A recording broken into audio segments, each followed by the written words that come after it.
ভাবুন তো, আপনি যদি হন পৃথিবীর সবচেয়ে শক্তিশালী যোদ্ধা, যার এক আঘাতে পাহাড় ভেঙে যায়, তাহলে কি আপনি কাউকে ভয় পাবেন? কিন্তু যদি এমন এক জায়গায় যান যেখানে আপনার সব শক্তি হয়ে যায় একেবারে তুচ্ছ। নমস্কার বন্ধুরা, পাঠশালা প্যালেস গল্পের আসরে সবাইকে স্বাগত। আজকের গল্প নরওয়ের যুদ্ধ দেবতা থর আর তার অহংকার ভাঙার ভয়ঙ্কর কাহিনী, দেবতার সাজা। সুকুমার রায়ের গল্প অবলম্বনে।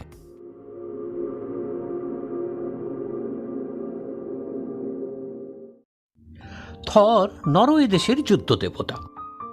যুদ্ধের দেবতা কিনা, তাই তার গায়ে অসাধারণ জোর। তার অস্ত্র একটা প্রকাণ্ড হাতুড়ি। সেই সর্বনেশে হাতুড়ির এক ঘা খেলে পাহাড় পর্যন্ত গুঁড়ো হয়ে যায়। কাজেই সেই হাতুড়ির সামনে কেউ এগোতে সাহস পায় না।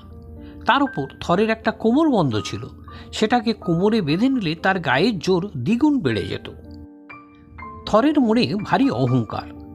তার সমান বীর আর তার সমান পালোয়ান পৃথিবীতে বা স্বর্গে আর কেউ নেই।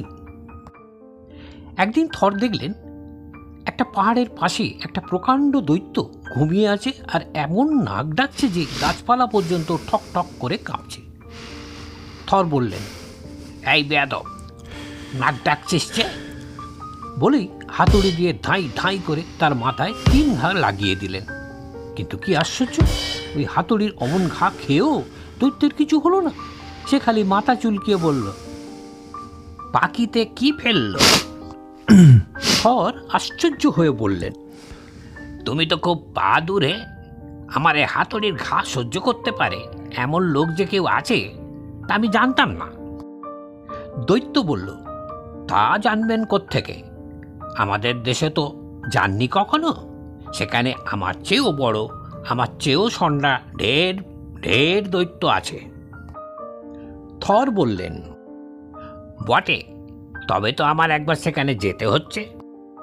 দৈত্য তাকে দৈত্যপুরীর পথ দেখিয়ে দিল আর বলল, দেখবেন সেখানে গিয়ে বেশি বড়াই টড়াই করবেন না, কারণ আপনি যত বড়ই দেবতা হন না কেন, সে দেশে বাহাদুরি করতে গেলে শেষে লজ্জা পেতে হবে। দৈত্যপুরীর চারদিকে প্রকাণ্ড বরফের দেয়াল। সে এত বড় যে তার নিচে দাঁড়ালে চূড়ো দেখা যায় না। সেই দেয়ালের এক জায়গায় বড় বড় গরাদ দেয়া, আকাশের মতো উঁচু ফটক। থর দেখলেন সে ফটক খোলা তার সাধ্য নয়, তাই তিনি দুটো গরাদের ফাঁক দিয়ে ভেতরে ঢুকলেন। দেয়াল ঘেরা দৈত্যপুরীর রাজসভায় বসে বসে পাহাড়ের মতো বড় বড় দৈত্যরা সব গল্প করছে। তাদের মধ্যে সবচেয়ে বড় যে, সেই হচ্ছে দৈত্যের রাজা।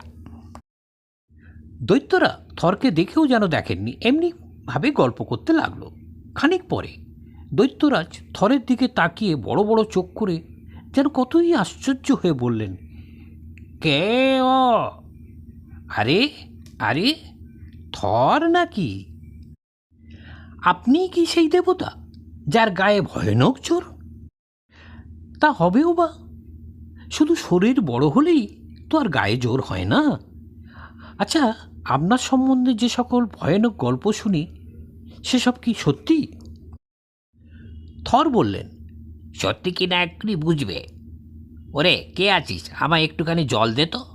এক চুবিকে কতখানি খাওয়া যায় তোদের একবার দেখিয়ে দিই। তখন রাজার হুকুমে একটা সিঙায় করে ঠান্ডা জল এনে থরকে দেয়া হলো। রাজা বললেন, আমাদের মধ্যে বড় বড় পলোয়ান ছাড়া কেউ ওটাকে এক চুমুকে খালি করতে পারে না। সাধারণ দৈত্যরা 2 চুমুকে শেষ করে, আর যারা নেহাত আনাড়ি তাদের 3 চুমুক লাগে। থর তাড়াতাড়ি শিঙাটা নিয়ে চোঁ চোঁ করে এমন টান দিলেন যে মনে হলো শিঙা নিশ্চয়ই খালি হয়ে গেছে। কিন্তু কি আশ্চর্য, শিঙা যেমন ভর্তি প্রায় তেমনই রইল। থর ভারী লজ্জিত হয়ে আবার জল খেতে লাগলেন। ঢক ঢক ঢক ঢক ঢক ঢক, তবু জল ফুরালো না। হা হা হা হা হা হা। রাজা হেসে বললেন, তাই তো, অনেকটা যে বাকি রাখলেন। থর তখন রেগে খুব একটা দম নিয়ে আবার চুমুক দিলেন। খাবার থামে না। পেট ঢাক হয়ে নিঃশ্বাস প্রায় বন্ধ হয়ে এলো, কিন্তু জল তবু ফুরোতে চায় না। তখন থর আর কি করে, তিনি বললেন, না, জল খাওয়াতে আর বেশি বাহাদুরি কি? পেটুকের মতো খানিকটা জল গিললেই তো আর গায়ের জোর প্রমাণ হয় না। দেখি তো আমার মতো ভারী জিনিসকে তুলতে পারি। দৈত্যরাজ বললেন, তা বেশ তো, একটা সহজ পরীক্ষা দিয়েই আরম্ভ করা যাক। ওরে, আমার বিড়ালটাকে নিয়ে আয় তো। বলতেই ছাই রঙের বিড়াল ঘরের মধ্যে ঢুকল। থর তাড়াতাড়ি বিড়ালটাকে ঘাড় ধরে ছুঁড়ে ফেলতে গেলেন, কিন্তু বিড়ালটা এমনি শক্ত করে মাটি কামড়ে রইল যে অনেক টানাটানির পর তার একটি পা মাটি থেকে মাত্র 1 আঙুল উঠানো গেল। দৈত্যরাজ বললেন, না, আমারই অন্যায় হয়েছে। এতটুকু লোক, সে কি ওই ধাড়ি বিড়ালটাকে তুলতে পারে? থর তখন ভয়ানক চটে গিয়ে বললেন, বটে, এতটুকুই হই আর যাই হই, দেখি তো কে আমার সঙ্গে কুস্তিতে পারে। দৈত্যরাজ বললেন, তবেই তো মুশকিলে ফেললেন। আপনার সঙ্গে লড়াই করবার লোক এখন আমি কোথায় পাই? আচ্ছা দেখি। ওরে, বুড়ি ঝিটাকে ডেকে আনতো। মান্ধাত্তার আমলের এক বুড়ি, তার চুল সব সাদা, তার মুখে দাঁত নেই, গালটাল সব তুবড়ে গিয়েছে, সে এলো কুস্তি করতে। থর তো চোটেই লাল, বললেন, এ কি তামাশা পেয়েছ? দৈত্যরা তাতে আরও হাসতে লাগলো, বলল, ও বুড়ি, থাক থাক, ওকে মারিস নে, ও ভয় পেয়েছে। থর তখন তেড়ে গিয়ে বুড়িকে এক ধাক্কা দিলেন, তাতে বুড়ি তাকে ঘাড় ধরে মাটিতে বসিয়ে দিল।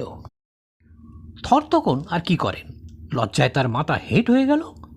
সারা রাত্রি সে অপমানের কথা ভেবে তার ঘুম এলো না। পরদিন সকালেই তিনি বাড়ি চললেন। দৈত্যরাজ খুব খাতির করে তার সঙ্গে পুরীর ফটক পর্যন্ত এলেন।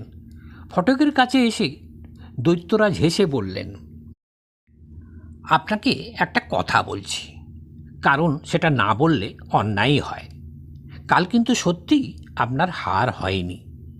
আপনার অহংকার ভাঙবার জন্যে আমরা আপনাকে একটু ফাঁকি দিয়েছি। ওই যে শিঙাটা দেখলেন, ওটা সমুদ্রের শিঙা। সমস্ত সমুদ্রের জল না ফুরলে ওর জল ফুরায় না। আপনি যে 3 চুমুক দিয়েছিলেন তাতে কত জায়গায় সমুদ্রের ধারে চড়া পড়ে গিয়েছে। আর ওই যে বিড়ালটা কি জানেন? ও হচ্ছে স্ক্রাইমিড, যে সাপের মতো সমস্ত পাহাড়, নদী, সমুদ্র, শুদ্ধ পৃথিবীটাকে শক্ত করে বেঁধে রাখে। আপনার টানে পৃথিবীটা প্রায় 10খানা হয়ে ফাটবার জোগাড় করেছিল। আর ওই বুড়ি ঝি হচ্ছে জরা, অর্থাৎ বৃদ্ধ বয়স। বুড়ো বয়সে কাকে না কাবু করে। আর কাল সকালে আপনি যে দৈত্যের মাথায় হাতুড়ি মেরেছিলেন, আমি সেই দৈত্য। সে হাতুড়ি আমার মাথায় একটুও লাগেনি। আমি আগে থেকে মাথা বাঁচাবার জন্য এক মায়া পাহাড়ের আড়াল দিয়েছিলাম। ওই দেখুন আপনার হাতুড়িতে তার কি দুর্দশা হয়েছে। থর যখন এসব ফাঁকির কথা শুনলেন তখন তিনি রেগে কাঁপতে লাগলেন। হাতুড়িটাকে মাথার উপর তুলে বোঁ বোঁ করে ঘুরিয়ে তিনি যে সেটা ছুটতে যাবেন, অমনি দেখেন কোথায় দৈত্য, কোথায় পুরী, চারদিকে কোথাও কিছু নেই। মনের রাগ মনেই হজম করে থর সেদিন বাড়ি ফিরলেন। তাহলে গুরুজি, আজকের গল্প থেকে আমরা কী শিখলাম?